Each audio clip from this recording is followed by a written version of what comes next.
बच्चों, आज जिस कहानी को हम सुनने जा रहे हैं वह मात्र एक कहानी नहीं है, उसमें आत्मज्ञान है, समर्पण है। बच्चों, यह कहानी बहुत ही विशाल है।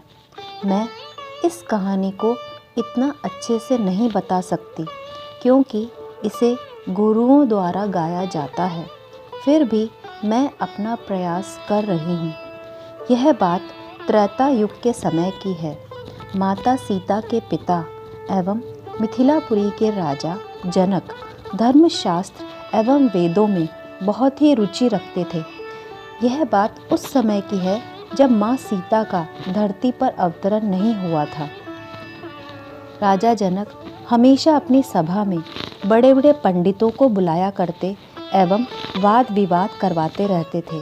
उस प्रतियोगिता में जो भी विजेता होता उसे उचित पुरस्कार भी दिया जाता था। ऐसा राजा जनक की सभा में अधिकतर होता रहता था। इसी कारण राजा जनक को शास्त्रों का व वेदों का संपूर्ण ज्ञान प्राप्त था, परंतु राजा जनक फिर भी उससे संतुष्ट नहीं थे। उन्हें आत्मज्ञान नहीं हो पा रहा था।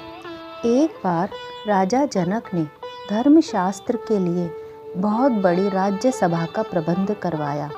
उसमें विश्व के सभी प्रकांड पंडितों को बुलवाया और विजेता के लिए आयोजन स्थल पर ही सुंदर सुंदर 1000 गायें जिनके सींगों पर सोना मड़ा था एवं गले में मोतियों के हार थे, उन्हें बंधवा दिया। उसके पश्चात राजा जनक की सभा में दूर दूर से बड़े बड़े विद्वान, प्रकांड पंडित, शास्त्रों के व वेदों के महाज्ञाता पधारे। उन सभी को बैठने के लिए उचित स्थान दिया गया। वहाँ कहोड़ ऋषि भी पधारे। सभी में बारी बारी से वाद विवाद हुआ। कहोड़ ऋषि वेदों के सर्वज्ञाता थे। उन्होंने सभी को प्रतियोगिता में हरा दिया। वे बहुत प्रसन्न थे। बस अब उनका सामना बंदनी ऋषि से हुआ। दोनों में जमकर वाद विवाद हुआ। उस समय कहोड़ ऋषि उनसे हारने लगे।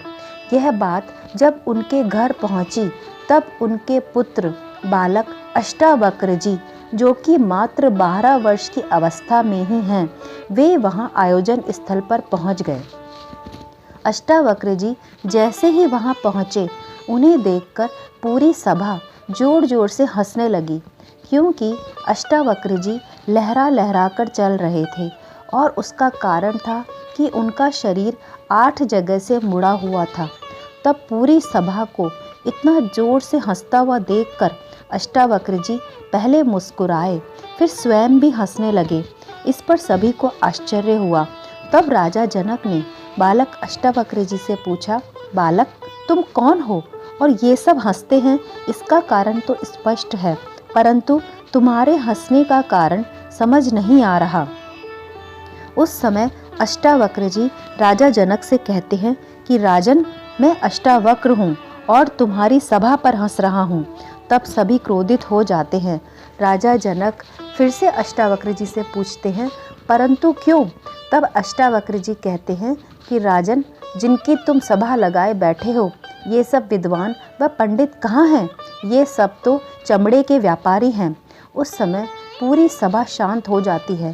सभी विद्वान क्रोधित हो राजा जनक से कहते हैं, राजन, ये हमारा घोर अपमान है। ये छोटा सा बालक हमारा अपमान तुम्हारी सभा में कर रहा है, इसलिए इसके तुम उत्तरदायी हो। तब महाराज जनक सभी को शांत करते हैं एवं अष्टावक्र जी से उनके कथन का अर्थ पूछते हैं।